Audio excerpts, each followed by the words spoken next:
지난주에는 여러분에게 기도하십니까? 하고 물어보았죠. 원래는 기도하셨습니까? 하고 묻고 싶었지만 너무 좀 도전적인 질문으로 들릴까 염려되어서 그렇게 수정해서 묻는다고 말씀을 드렸습니다. 그러나 오늘은 원래대로 기도하셨습니까? 이렇게 묻겠습니다. 기도에 대해서 매우 고급한 내용을 담고 있는 시편 86편에서 기도자의 마음가짐이 어떠하여야 하는지, 기도를 통해서 무엇을 고백하고 시인하고 호소하고 또 간구해야 하는지, 기도를 들으시는 하나님을 어떠하신 분으로 이해하고 있는 가운데 기도해야 하고 또 그분의 응답을 기다려야 하는지, 그리고 기도하면서 하나님의 어떠하심을 찬미하여야 하는지를 성령께서 다윗의 기도를 통해서 소상히 가르쳐 주셨을 뿐만 아니라 기도는 프로그램 짜놓고 거행하는 행사가 아니라 그리스도인의 일상이다. 삶 자체가 기도다. 이렇게 우리가 배웠기 때문에 기도란 하나님과의 대화니 뭐니 하는 말, 하나님과의 영적 교제니 뭐니 하는 이런 것 몰라도 좋고, 영혼의 호흡이니 뭐니 하는 따위 안 해도 좋으니 다만 쉬지 말고 기도하라 하시는 권고를 받아들여서 우리 한번 일주일 동안 쉼 없이 기도해 봅시다. 이렇게 제가 제안했기 때문에 오늘 여러분에게 기도하셨습니까? 이렇게 묻고 싶은 겁니다. 기도 안 해도 될 만큼 세상은 그렇게 안전하지가 않다고 했습니다. 사실은 세상보다도 나 자신이 더 위험하다고 했습니다. 하나님께 청하고 구하지 않아도 될 만큼 영으로나 혼으로나 육으로나 우리가 그렇게 부유한 것도 아니고 건강한 것도 아니라고 했습니다. 내가 설령 모든 것을 갖고 있고 모든 것이 구비되어 있더라도 교회 식구들이나 우리 이웃이나 내 나라 내 백성이 다 또 그런 것은 아니라고 했습니다. 그래서 기도하지 않은 채 그냥 넘어가기에는 우리에게는 기도거리가 너무 많다고 했습니다.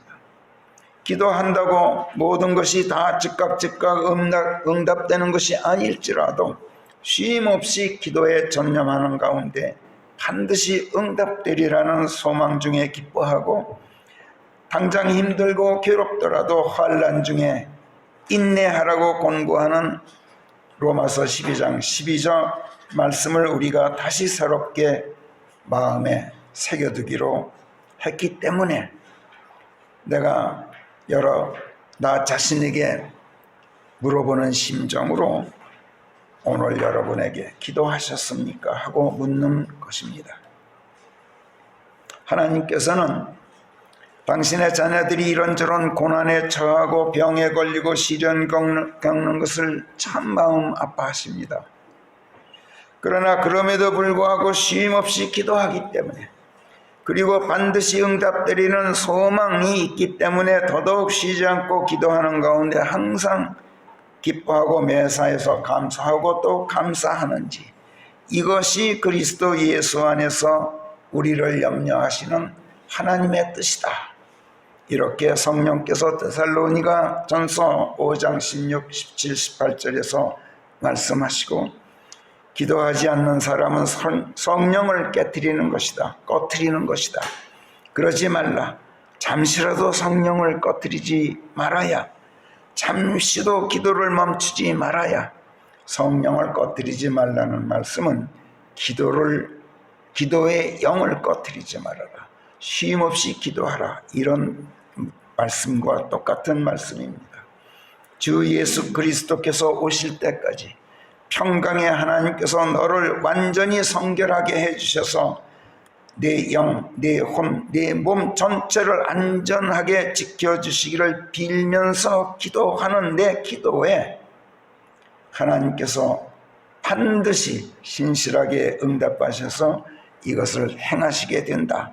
이렇게 데살로니가전서 5장 23, 24절이 분명하게 사도 바울을 통해서 약속하고 있습니다. 이런 간곡한 당부를 여러분이 잊지 않기를 바라면서 지금 성령께서 여러분에게 묻는 질문이 기도하였느냐? 이 질문입니다. 그렇게 물으신다면 여러분은 지금 모두가 아멘, 주님 그러하였습니다 하고 대답할 수 있었으면 참 좋겠습니다. 여러분 기도하셨습니까? 그렇다면 하나님, 저는 가난합니다. 저는 거룩합니다. 저는 하나님을 신뢰합니다.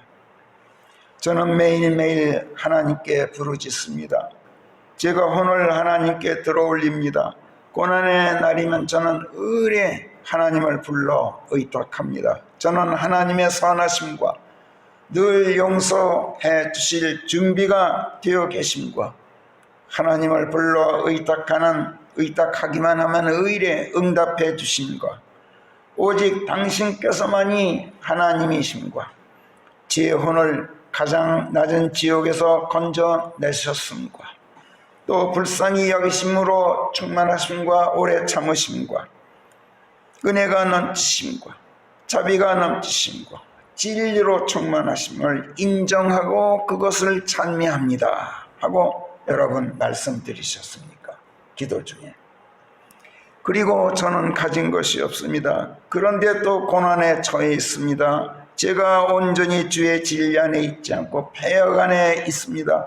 제가 주의 이름을 두려워할 만큼은 아직 제 마음이 완전히 결속되어 있지 않고 온갖 것들로 흐트러져 있습니다.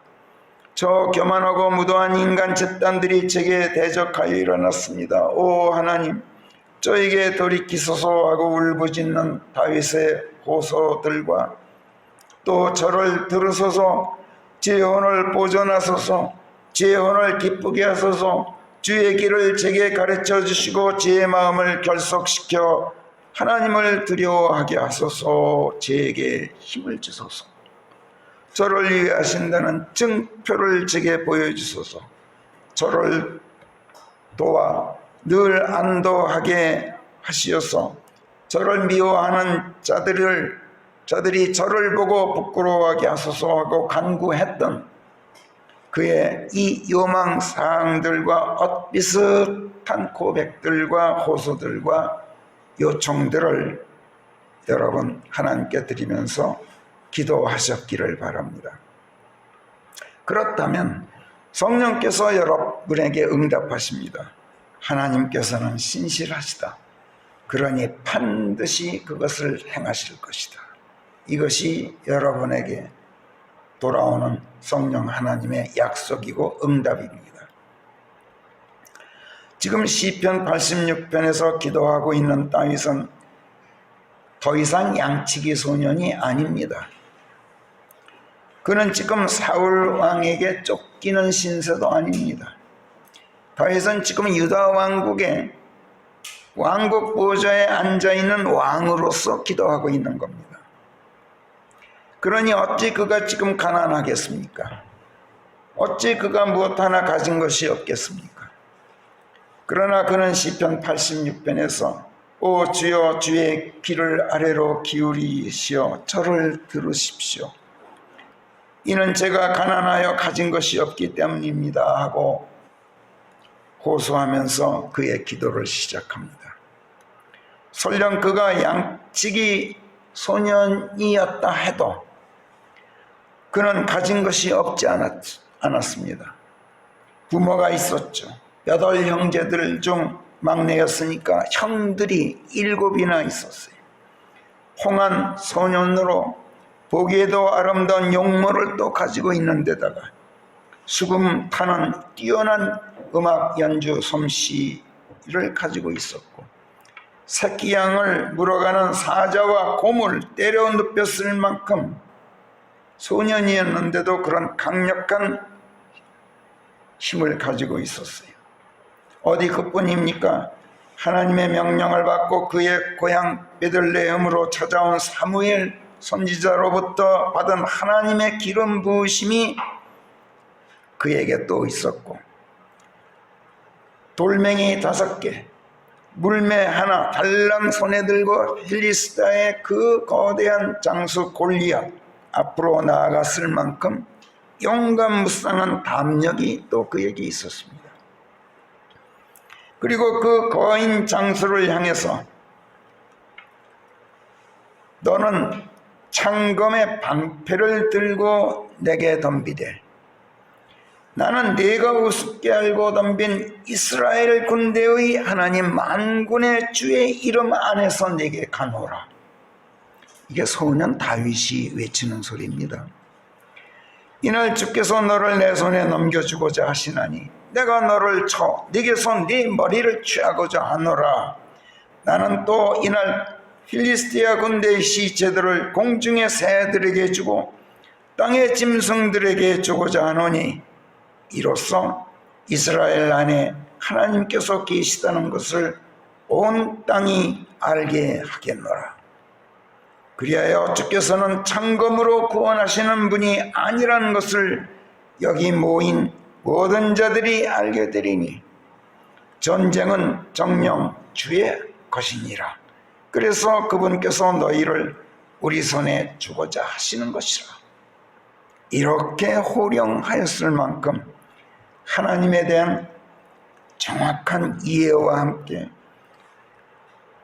그분의 함께 하심과 권능에 대한 대단한 신뢰감이 또 소년 다윗에게 있었어요. 그는 가난한 자가 아니었어요. 그것만이 아니에요. 그에게는 또 사울 왕의 위협으로부터 그의 생명을 지켜주는 든든한 친구가 있었죠.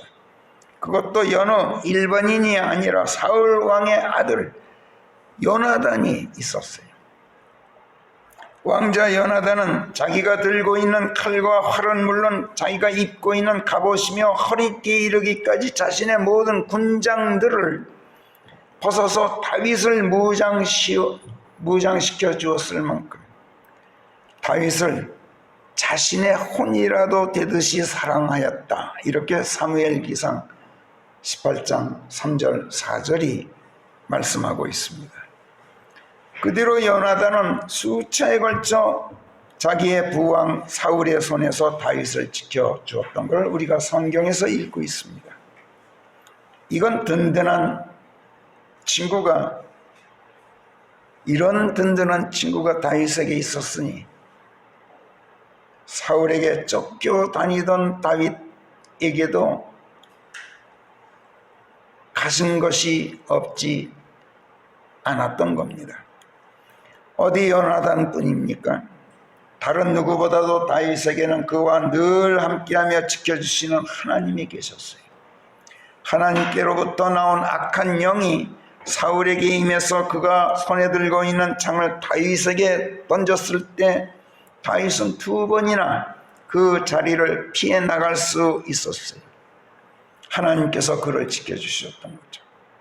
사울은 어떻게 해서든 다윗을 사지로 몰아서 죽이려고 필리스티아인들과의 전쟁터로 보내면서 이기고 돌아오면 자기 딸을 주겠다, 부마로 삼겠다, 이렇게 제안해 오기까지 했어요. 일부러 전쟁터에 나가서 죽게 하려고. 제가 무엇이라고 그리하겠습니까? 제 생명이 무엇이라고, 또 제 아비의 집안이 이스라엘에서 무엇이라고 제가 감히 전하의 부마가 되겠습니까? 하고 고사하였다고 사무엘기상 18장 18절이 쓰고 있어요. 또 그런데도 계속 사울의 신하들이 왕의 지시를 받고 다윗에게 와서 보라, 전하께서 그대를 흡족해 하시고 전하의 모든 신하들이 그대를 사랑한다네. 그러니 이제 전하의 부마가 되게나. 이렇게 왕의 제안을 받아들이라고 계속 종용해 왔을 때도 나는 가난하고 보잘것없는 사람이거늘 이것을 알면서도 전하의 부마가 되라니 그대들에게는 이것이 가벼운 일로 여겨지느냐 하고 그들을 돌려보냈다고 사무엘기상 18장에 보면 계속 그 이야기를 쓰고 있어요. 그러나 사울 왕의 신하들이 왕의 지시를 받고 다윗에게 다시 와서 왕의 적들에게 원수 갚기 위해서 필리스티아인들과의 전쟁에서 그들을 죽이고 포피 100개만 가져오기만 하면 다른 지참금은 필요 없으니 전하께서 다른 지참금을 바라지 않으시니 그 제안을 받아들이라고 전해옵니다. 이때 다윗이 이제 마음을 바꿔서 그 제안을 받아들이고 병사들을 이끌고 필리스티아인들과의 전쟁에 나가서 200명을 죽이고 그들의 포피를 왕에게 바칩니다. 그리고 마침내 왕녀 미칼을 아내로 얻어서 왕의 사위가 되었는데 이때 사울이 자기 딸 미칼이 다윗을 사랑하는 것을 보고 하나님께 원망을 했어요. 미칼이 하나님을 사랑합니다. 다윗과 함께 미칼이 살면서 미칼만이 아니라 하나님께서 다윗과 함께 하신다는 걸 알게 되었어요. 사울이. 미칼이 그만큼 다윗을 도왔다는 얘기예요. 그녀의 부왕 사울의 위협으로부터 여러 차례 생명을 지켜줬어요. 그러므로 왕이 아무리 막강한 힘으로 다윗의 생명을 노려도 왕자와 왕녀가 내부 첩자들이 되어서 왕의 음모에 대한 정보를 낱낱이 제공하면서 다윗을 지켜주고 있었으니 다윗에게 있어서 그들은 천군 만마보다도 더 든든한 힘이 되어줬죠. 그러니 어찌 다윗이 가난한 자였겠습니까? 그것만이 아니었어요. 다윗은 또 그가 되레 사울을 죽일 수 있는 기회를 여러 차례 잡았죠. 그런데도 그를 죽이지 않았어요. 사무엘기상 24장에서 다윗을 쫓는 사울 왕이 특별히 선발된 정예병 3,000을 이끌고 엔게디 계곡의 암벽지대로 쳐 올라왔어요. 다윗을 수색했죠. 그러다가 한 동굴에 들어가서 뒤를 보고 있었어요. 이때 다윗의 부하 장수들이 다윗에게 와서 보십시오. 주께서 당신에게 말씀하시기를 보라. 내가 네 원수를 네 손에 넘겨주어서 너로 하여금 네 마음대로 실컷 그에게 할 수 있게 해주리라 하셨던 그 날이 바로 오늘입니다. 이렇게 사울을 제거할 수 있는 절호의 기회라고 다윗에게 말합니다. 다윗이 일어나 뒤를 보고 있는 사울에게 살며시 접근합니다. 그런데 그의 옷자락 한 조각만 몰래 베어왔을 뿐 사울을 죽이지를 않았어요. 그러고도 다윗은 사울이 하나님의 기름 부으심을 받은 왕이라는 것을 자기가 알면서 손을 뻗어 그에게 대적하였구나. 이렇게 양심의 가책을 느끼면서 주의 기름 부으심을 받은 내 주인에게 내가 이런 짓을 하다니 주께서 이런 나를 결코 용납하지 않으시리라 하고 후회하면서 마음이 찔려 괴로워했다고 성경에 쓰고 있어요. 이처럼 하나님을 두려워하는 아주 지고지순한 마음이 다윗에게 있었던 겁니다. 사무엘기상 26장에서도 그랬어요. 사울이 정병 3,000을 이끌고 다윗을 잡으러 집광야에 내려왔다가 그날 밤 고단한 나머지 군대 장수 아브넬과 함께 참옷 속에 들어가 누워서 잠이 들었어요. 이것을 보고 다윗이 사울에게 또 접근합니다. 이때 다윗의 부하 장수 아비새가 말합니다. 하나님께서 이날 주군의 원수를 주군의 손에 넘기셨나이다. 그러므로 청컨대 저를 보내서 저로 하여금 당장 그를 창으로 단번에 치도록 하소서. 이렇게 간청합니다. 이때도 다윗은 그를 멸하지 말라. 누가 주의 기름 부으심을 받은 이에게 자기 손을 뻗고도 죄 없다 할 수 있겠느냐. 주께서 살아계심과 같이 분명한 것은 주께서 그를 치시거나 아니면 그의 날이 이르러 죽게 되거나 그것도 아니면 그가 싸움터로 내려와 멸망하리라는 것이라. 주의 기름 부으심을 받은 이에게 내가 내 손을 뻗는 것은 주께서 금하시나니 청컨대 너는 지금 그의 머리맡에 있는 창과 물병만 가져오라. 그리고 그냥 가자. 이렇게 명령합니다. 그리고 다윗이 사울의 머리맡에서 창과 물병만 집어들고 떠났다고 사무엘기상 26장이 증언하고 있어요. 사울 왕은 그의 생명을 노리는 원수였어요. 그런 원수를 다윗이 왜 죽이고 싶지 않았겠습니까? 그러나 사울은 하나님의 기름 부으심 받은 사람이고 하나님께서 세우신 군주로서 아직은 유다 왕국의 왕이었어요. 그러므로 사울을 죽이고 살리는 것은 하나님께서 하실 일이지 내 서관이 아니다 라는 것이 다윗의 생각이었던 겁니다. 그래서 다윗은 그의 손으로 사울을 죽이기에는 하나님이 두려웠던 거죠.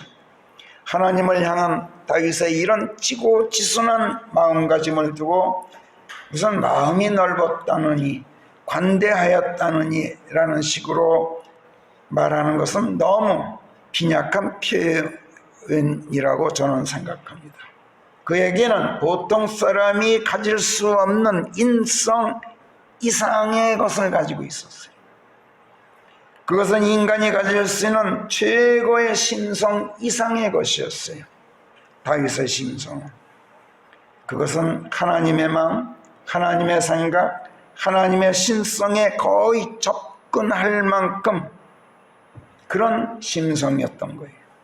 이런 마음가짐은 하나님의 선하심과 자비로우심, 하나님의 의로우심과 공명정대하심, 또 거룩하심과 오래 참으심, 늘 용서할 준비가 되어 계심, 악을 악으로 갚지 않고 악을 선으로 갚는 하나님의 법도 하나님의 사랑을 알고 그것을 흠모하는 사람만이 가질 수 있는 성품이에요. 보통 사람은 못 가져요. 육신적으로는 홍한 소년 시절부터, 어린 소년 시절부터 사자와 곰을 맨주먹으로 때려잡고 필리스티아의 대장수 골리앗의 머리를 취할 수 있는 담력과 막강한 힘이 있었죠. 인간관계로 보면은 청년 시절부터 목숨 걸고 자기를 지켜주는 친구가 있었는가 하면 혼으로는 하나님의 신성에 가까우리만큼 빼어난 최고의 심성이 또 있었어요. 영적으로는 어떻습니까? 하나님에 대한 절대적인 신뢰감이 있었죠. 하나님을 두려워하는 참으로 지고지순한 경외심이 그에게 또 있었어요. 무엇보다도 다윗에게는 매사에서 그와 함께 하시는 하나님이 계셨어요. 그야말로 모든 것이 그에게 있었다고 해도 과언이 아니에요. 더 이상 필요한 것이 없었어요. 그랬던 다윗이 하나님을 찬양하고 그분의 이름을 찬미하면서 많은 시편들을 쓰고 있는 지금 이 시점에 유다 왕국의 보호자에 앉아 있는 시점이에요. 그에게 있었던 육신적, 혼적, 영적 자산들에 더해서 왕국이 그의 것으로 추가되었죠. 왕국 백성이 그의 것이 되었죠. 나라의 금은 보화가 또 그의 손에 있게 되었죠. 이로써 물질적 부가 또 다윗에게 있게 되었던 겁니다. 이제는 이보다 더 부유할 수가 없어요. 그런데 그런 그가 지금 뭐라고 말씀드렸습니까? 86편에서 기도 첫 마디를 무슨 말씀으로 하나님께 고합니까? 하나님, 저는 가난합니다. 저는 가진 것이 없습니다. 이렇게 고하면서 기도를 시작합니다. 오 주여, 주의 귀를 아래로 기울이셔서 저를 들으소서. 이는 제가 가난하여 가진 것이 없기 때문이옵니다. 제 말씀을 들으소서, 제 기도를 들으소서, 제 간구를 들으소서가 아니라 저를 들으소서. 기도는 물론, 제 찬양은 물론, 제가 드리는 이 찬미, 이 감사는 물론, 존귀 드림은 물론 다 들으시되 하나님, 제 심장이 뛰는 소리도 들으시고 제 숨소리까지도 들으소서. 이런 표현이 희염이 저를 들으소서라고 제가 말씀드렸습니다. 가지고 있을 수 있는 모든 것을 가지고 있으면서 그가 하나님께 이렇게 고하는 까닭이 무엇일까요? 그에게 있는 모든 것들, 육신적 능력, 재능, 지혜, 권력, 그리고 하나님의 선하심과 자비로우심과 의로우심과 공명정대하심과 거룩하심과 오래 참으심과 언제라도 무슨 죄라도 얼마든지 용서할 준비가 늘 되어 계심, 또 하나님의 사랑을 알고 그것을 흠모하는 정신적인 혼적인 자산이 또 그에게 있었고, 하나님을 신뢰하고 경외하는 마음, 하나님께로부터 받은 기름 부음, 하나님께서 늘 함께 해주심과 같은 이런 영적 자산, 그리고 왕국을 소유하고 있는 물질적 자산들, 이 모든 것들이 지금 하나님 앞에서 기도하고 있는 그에게는 아무것도 아닌 것이었던 거예요. 하나님이 이런 모든 것들은 아무것도 아닙니다. 이렇게 고백하고 있는 거예요. 하나님께 자랑스럽게 내보일 수 있는 것들이 아닙니다. 이렇게 말씀드리고 있는 거예요. 그는 하나님 앞에서 아무것도 드릴 게 없는 벌거숭이 심정으로 하나님의 자비를 구하고 있는 겁니다. 지금 그에게 있는 모든 것들 모두가 하나님께서 주신 것들이에요. 그렇지만 그러나 그것들보다도 더 절실하게 필요한 무엇인가가 그에게 있었던 거죠. 그게 무엇이었습니까? 2절부터 6절까지 해서 그 답이 나옵니다. 제 혼을 보존하소서. Preserve. 제 혼을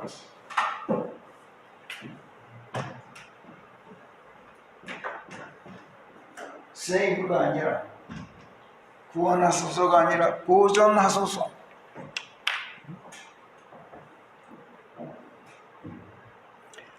제가 거룩하기에 드리는 말씀이오니 오 주 저의 하나님이시여, 주를 신뢰하고 있는 주의 종을 구원하소서.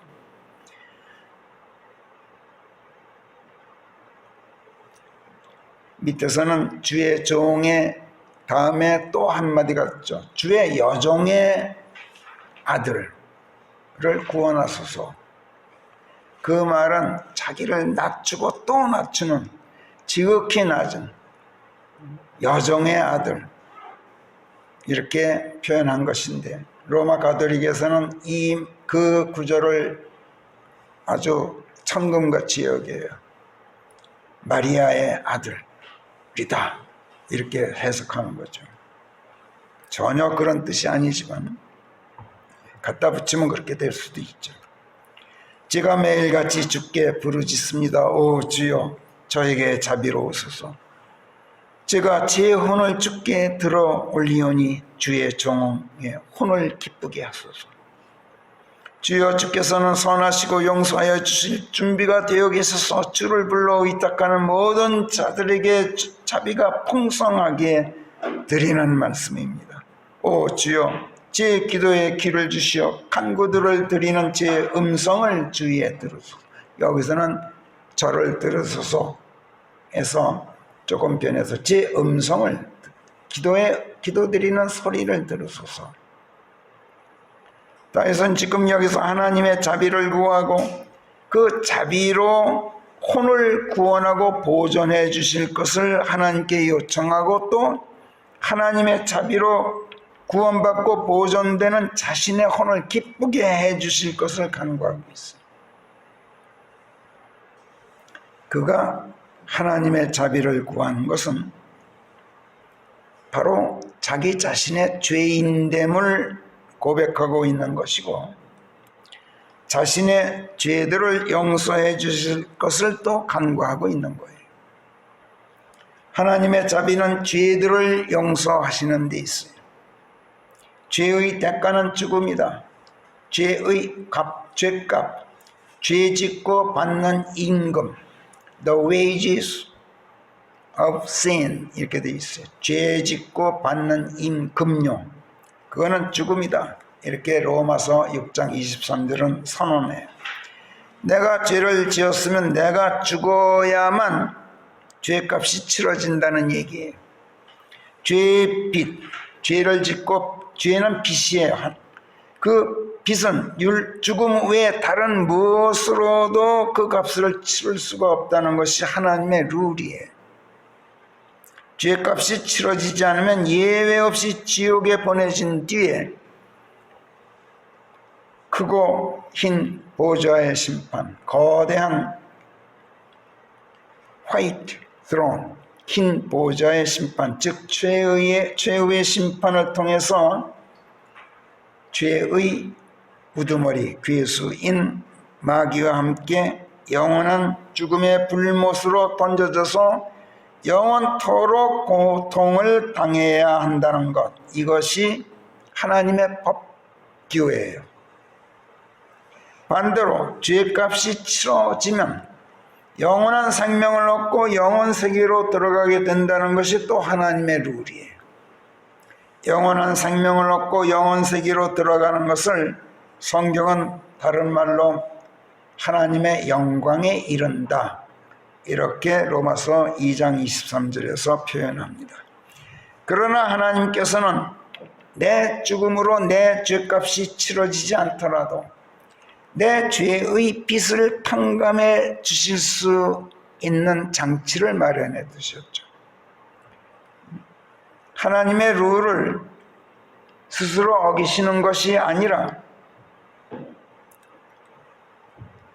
다른 방식으로 하나님의 룰을 지키시면서도 내가 나 자신이 내 죄값을 치르고 죽지 않아도 되도록 해놓으셨단 말이에요. 이것을 성경은 대속이라고 말씀하죠. 다른 사람이 내 대신 죽어서 내 모든 죄들을 대속해 주는 것. 그렇게 하면 나는 영원한 생명을 얻고 죽지 않게 됩니다.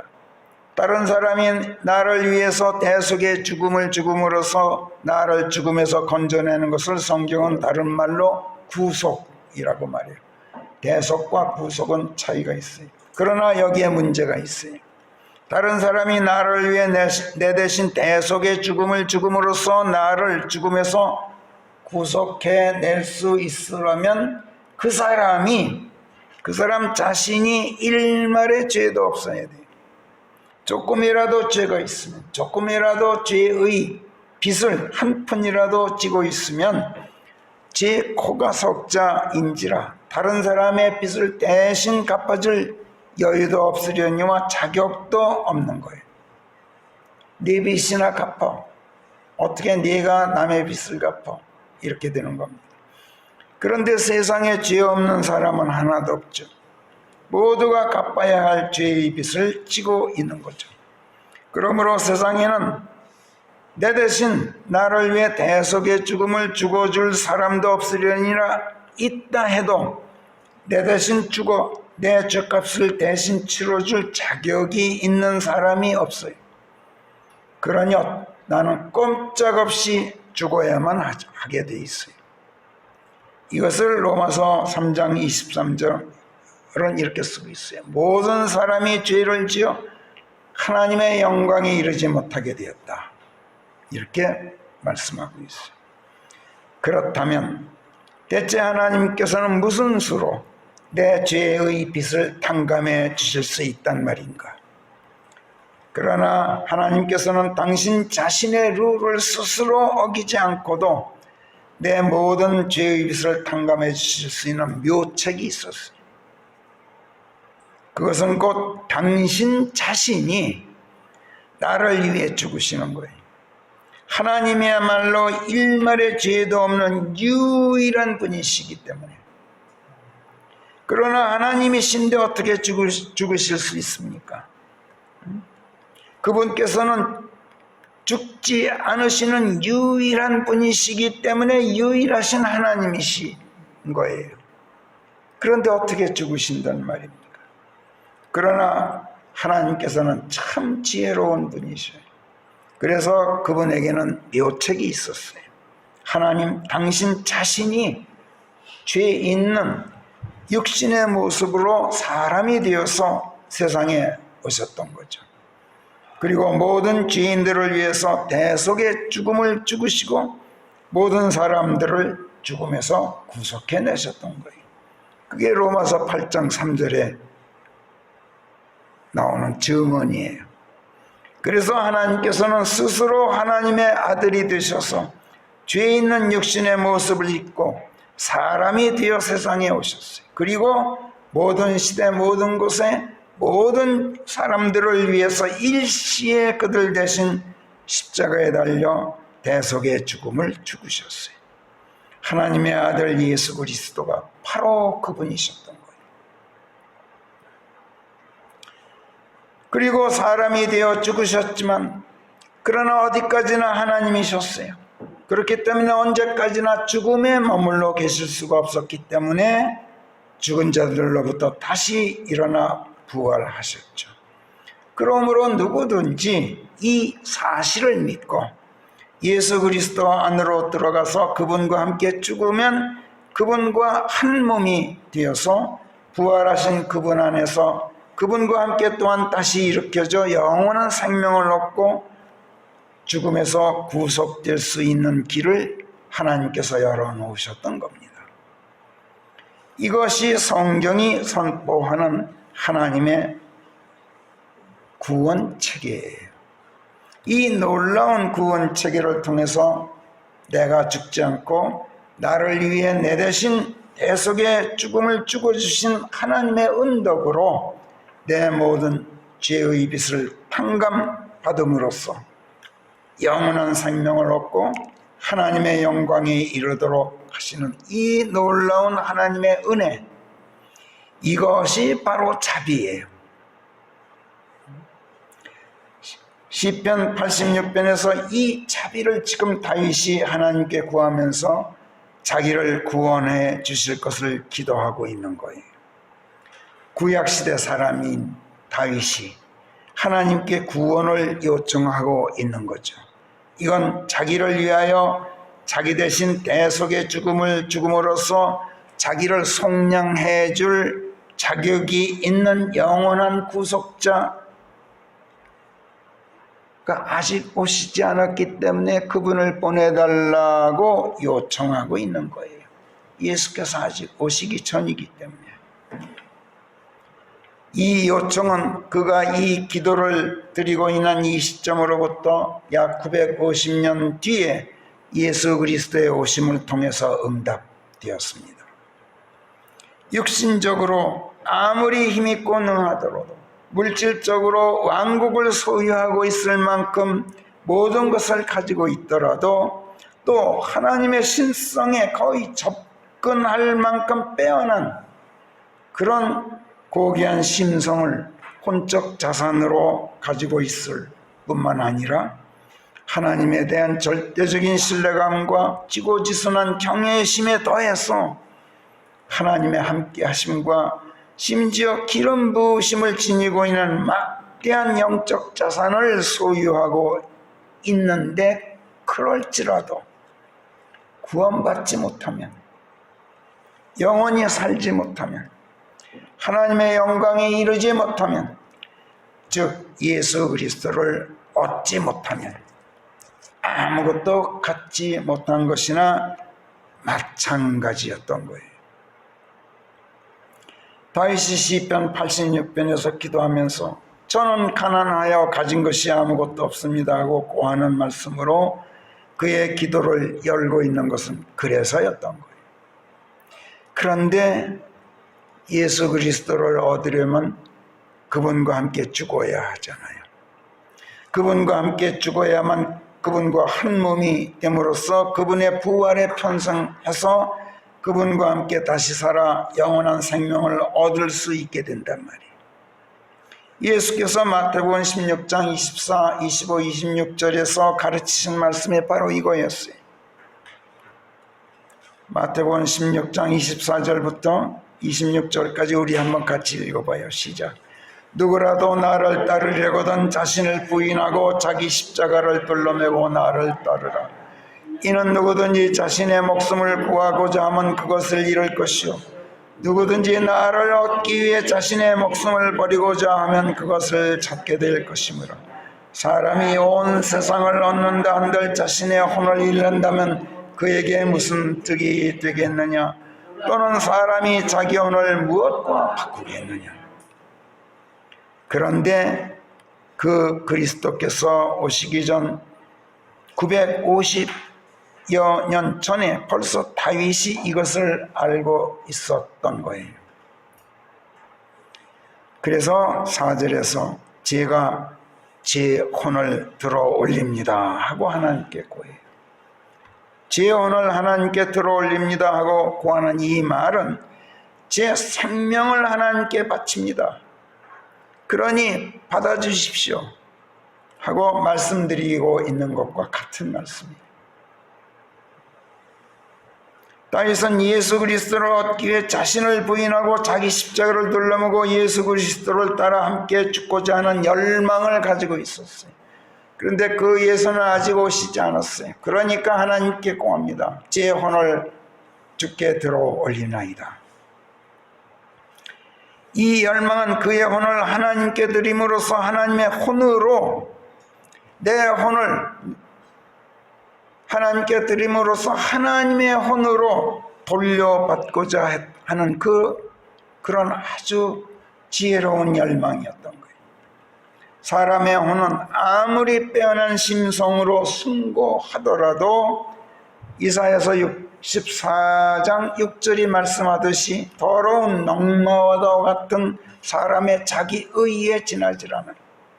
자기 의로 무장한 인성에 지나질 않아요. 그래서 구원받지 못한 채 죽으면 지옥에 던져지고 마는 쓰레기가 사람의 인성이에요. 아무리 숭고하고 거룩해도 그래요. 그러나 하나님의 혼은 하나님의 영원한 생명과 하나님의 기고한 성품과 하나님의 절대적인 선, 절대적으로 오르신 하나님의 의로 무장된 하나님의 신성, 이게 하나님의 혼이에요. 구원은 죽음을 통해서 사람의 혼과 함께 인성을 버리고 그리스도와 한 몸됨과 함께 하나님의 혼과 하나님의 신성을 지니게 되는 것, 이걸 말해요. 이게 구원이에요. 전체 150편 2461절로 되어 있는 시편인데 다른 말씀 다 제쳐두고 1장 1절에서 바로 이것을 선포하고 있어요. 시편은. 시편 1장 1절부터 6절까지 우리 한번 같이 읽어봐요. 시작. 복되도다 신성을 갖지 못한 자들의 생각 안에서 행하지 않고 죄인들의 길에 서지도 않으며 비아냥거리기 좋아하는 자들의 앉지도 않는 사람이요 그의 낙이 오직 주의 법안에 있어 그가 그분의 법안에서 밤낮으로 묵상하다. 그리하여 그가 강가에 심겨진 나무와 같게 되어서 제철에 제 열매를 내게 되리라. 그의 잎사귀가 또한 시들지 않을 것인즉 그가 무엇을 하든지 흥성하리로다. 신성을 갖지 못한 자들은 그렇지가 못하나니 오직 바람에 흩날리는 겨와 같을 따름이로다. 그러므로 신성을 갖지 못한 자들은 심판받아 지속하지를 못하리니 죄인들은 의인들의 회중에 들지 못하게 되는 것이라. 이는 주께서 의인들의 길을 아심인즉 신성을 갖지 못한 자들의 길은 탄연코 멸망하고 말리로다. 신성을 선포하는 말씀이 시편 150편 전체의 제1장이에요. 성경에서 의로운 사람, 의인이란 바로 하나님의 성품, 하나님의 신성을 지니고 있는 사람을 말해요.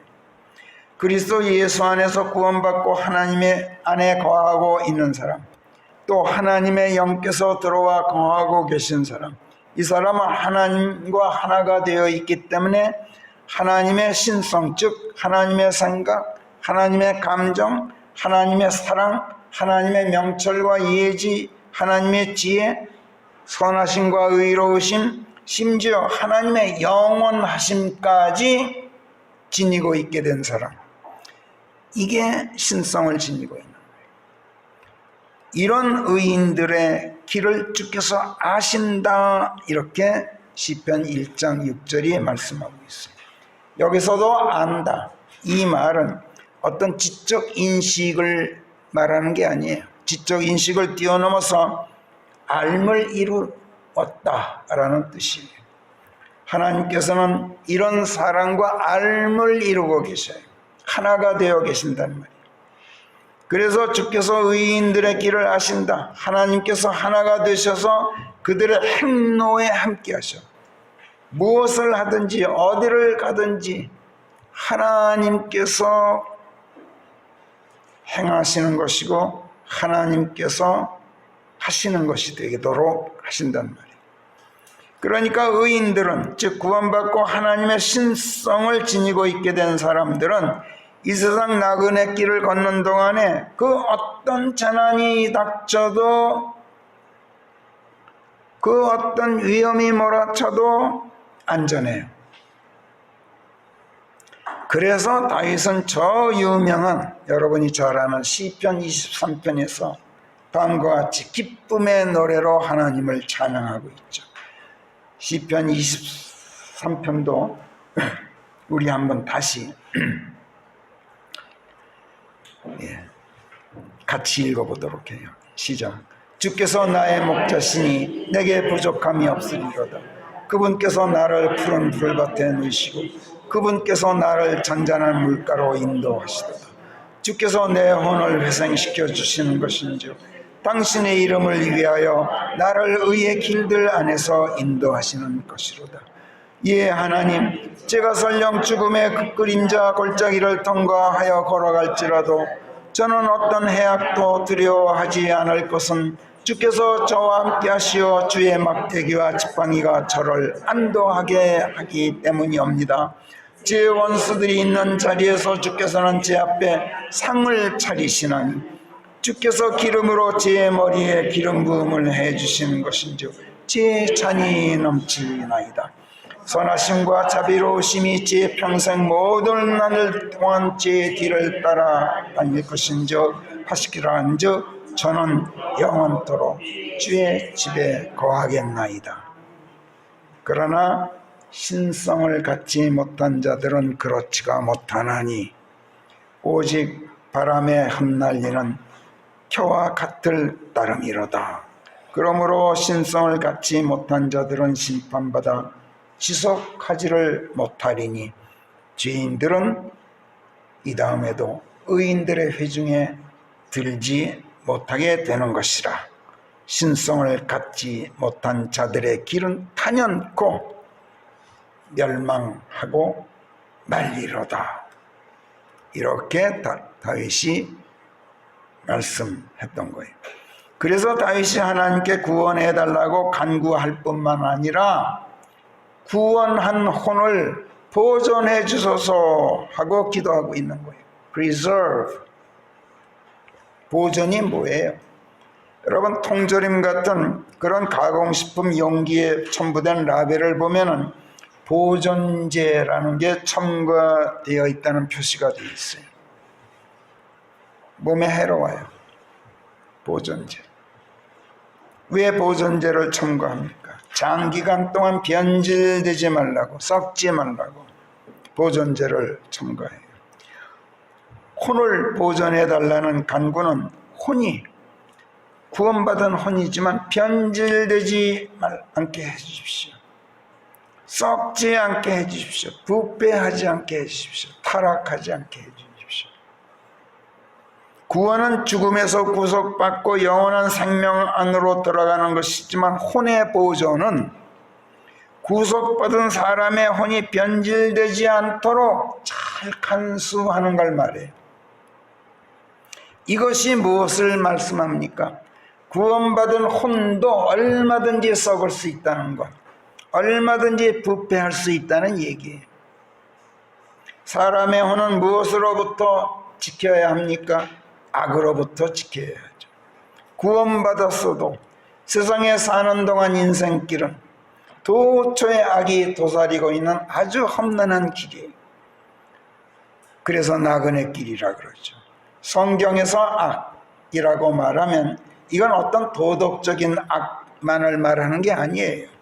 성경은 하나님께로부터 나오는 모든 것들, 하나님의 뜻에 부합하는 모든 것들, 하늘에 속한 것들, 성경에 수록된 하나님의 말씀들에서 벗어나지 않고 하나님의 길 안에 있는 것들을 선하다, 성결하다, 거룩하다, 진실하다, 참되다 이렇게 말씀하고, 그렇지 않은 모든 것들, 세상으로부터 나오는 것들, 세상에 속하고 세상과 일치하는 모든 것들, 세상 사람들이 사람의 생각, 사람의 상상으로 말하는 모든 것들, 이것을 악하다, 더럽다, 거룩하지 않다, 거짓되다, 헛되다 이렇게 말씀합니다. 구원받았어도 세상에 사는 동안은 많은 시련과 역경과 고난에 처하게 돼 있죠. 그러다 보면 어떻게 됩니까? 시험에 빠지게 돼요. 구원받았다는 것은 세상에서 불러내어져서 하나님께 속하게 된 것, 즉 성결케 되고 거룩해진 것을 말하는데, 그런데도 시련과 역경에 처하다 보면, 또 역경과 시련에 처하지 않더라도 하나님의 말씀들을 단단히 붙잡고 있지 않아서 그 말씀들이 내 안에 확고하게 자리 잡고 있지 않으면, 그래서 내가 하나님의 말씀들에 붙잡혀 있지를 않으면, 즉 하나님의 말씀들이 내게 확고히 임하여 있지 않으면, 이건 하나님의 영께서 내게 임하여 계신 것이 아니에요. 확고하게 계신 것이 아니에요. 하나님과 알을 이루고 있는 것이 아니란 말이에요. 하나님의 신성을 가지고 있지 못한 것이에요. 그래서 거룩하지 못한 세상 사람들의 이야기에 쉽게 솔깃하게 되고 세상 것들의 미혹에 쉽게 걸려들게 마련이고, 하나님의 길에서 벗어나 곁길로 빠지게 되고 세상으로 돌아가서 변질되고 타락하게 되는 법이죠. 이건 우리 경험으로도 이미 알고 있는 바이고, 우리 주변에 있는 많은 사람들을 통해서도 우리가 이미 알고 있는 바예요.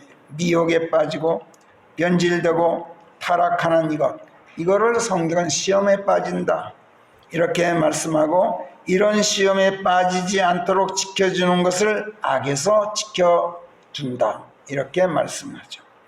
다윗은 구원과 함께 그의 혼이 시험에 빠지지 않게 역경과 시련과 미혹의 악에서 지켜주십시오 하고 하나님께 간구하고 있습니다. 예수께서도 요한복음 17장에서 당신을 따르는 제자들을 위해서 아버지 하나님께 이와 똑같이 기도하셨던 것을 우리가 읽어요. 요한복음 17장 9절부터 16절까지 제가 한번 읽을 테니 여러분 눈으로 따라 읽어보십시오. 이들을 위하여 제가 기도하나이다. 이들이 아버지의 것이기에 제가 세상을 위해서가 아니라 아버지께서 제게 주신 이들을 위하여 기도하는 것이옵니다. 저의 모든 것이 아버지의 것이요 아버지의 것은 제 것이며 그래서 제가 이들 안에서 영화롭나이다. 그런데 제가 이제 아버지께로 가는지라 저는 더 이상 세상에 있지 않으나 이들은 세상에 있나이다. 거룩하신 아버지시여, 우리가 하나이듯 이들도 우리와 하나가 되도록 아버지께서 저에게 주신 이들을 아버지 자신의 이름을 통하여 지켜주시옵소서. 여기서 지켜주시옵소서. 제가 세상에서 저들과 함께 있는 동안에는 제가 이들을 아버지의 이름 안에서 지켰고 제가 하나님의 말씀 안에서 지켰습니다. 이렇게 말해요. 아버지께서 제게 주신 이들을 제가 지켰기에 영원한 멸망의 아들 외에는 그들 중 하나도 이른 바 되지 않았으니 이는 성경 말씀이 이루어지게 하기 위함이었나이다. 즉 영원한 멸망의 아들을 잃게 된 것, 이건 성경 말씀을 이루어지게 하기 위해서 그렇게 된 겁니다. 이렇게 말씀드리군요. 그리고 제가 이제 아버지께로 가옵는데 제가 이런 일들을 세상에서 말씀드리는 것은 저들로 저의 기쁨을 저들 자신 속에 이루도록 하기 위함이옵니다. 저들의 혼을 기쁘게 해주고 싶기 때문입니다. 이런 뜻이에요. 제가 이들에게 아버지의 말씀들을 주었더니 제가 세상에 속하지 않은 것처럼 이들도 세상에 속하지 않는다는 이유로 세상이 이들을 미워하였나이다. 제가 기도하는 것은 이들을 세상에서 데려가 달라는 것이 아니라 아버지께서 이들을 악에서 지켜달라는 것입니다. 이게 혼의 보존이에요. 악에서 지켜주는 것. 제가 세상에 속하지 않은 것과 똑같이 이들도 세상에 속하지 않나이다. 세상에 속하지 않는데도 세상의 악에 휩쓸려서 시험에 빠질 수 있음을 여기서도 말씀하고 있어요. 제가 거룩한 것과 똑같이 이들도 거룩합니다. 이렇게 예수께서 하나님께서 고하였듯이 다윗도 제 혼을 보존해 주십시오. 제가 거룩하게 드리는 말씀입니다. 이렇게 하나님께 호소하고 있어요. 거룩해서 세상에 속하지 않고 하나님께 속하게 된 사람도 미혹되면 하나님의 의의 길에서 벗어나 이 세상 폐역 안으로 되돌아가 변질되고 타락할 수 있기 때문에 하나님 제발 그렇게 되지 않게 제 혼을 지켜주십시오. 이렇게 간구하고 있는 거예요. 여러분 구원받으셨습니까? 자랑하지 마세요. 구원받은 혼의 보존을 위해서 날마다 하나님께 간구하면서 밤낮으로 부르짖으십시오. 구원보다도 더 중요한 게 혼의 보존이에요. 구원보다 혼의 보존이 훨씬 더 어렵기 때문에 그래요. 사탄은 하나님께 빼앗긴 자들을 되찾으려고 온갖 술수를 다 씁니다. 그 술수들 중 하나가 종교예요. 이것을 다윗이 지금 여기 시편 86편 14절에서 무도한 인간 집단들이 제 혼을 사로잡으려고 애써왔습니다 하고 하나님께 고발하고 있어요. 무도한, 법이 없는, 하나님의 길을 걷지 않는 인간 집단들, 종교밖에 더 있어요 그게. 그들이 내 혼을 사로잡으려고 애써왔습니다. 그런데 잘 안 되니까 이제는 그것들이, 그 교만한 자들이 제게 대적하여 일어났습니다. 이렇게 호소하고 있는. 여러분, 창업보다 수송이 더 어렵다 라는 말 많이 들어보셨을 거예요. 구원은 새 생명의 창업이에요. 그런데 혼의 보존은 그 생명을 지키는 수송이에요. 어떻게 하여야 혼을 보존하고 악에서 지킬 수 있습니까? 구원을 위해서는 예수 그리스도의 피가 필요하죠. 그렇지만 혼의 수송을 위해서는 여러분 성령, 하나님의 영, 하나님의 말씀들이 필요해요. 예수님께서도 아버지의 이름 안에서 이들을 지켰나이다 라고 말씀하고 있잖아요. 예수께서는 구원을 위해서 2000년 전에 이미 피를 흘리셨지만 여러분, 혼의 보존을 위해서는 지금도 당신의 영으로 날마다 쉼 없이 우리와 함께 하고 계신다는 것을 잊지 마세요.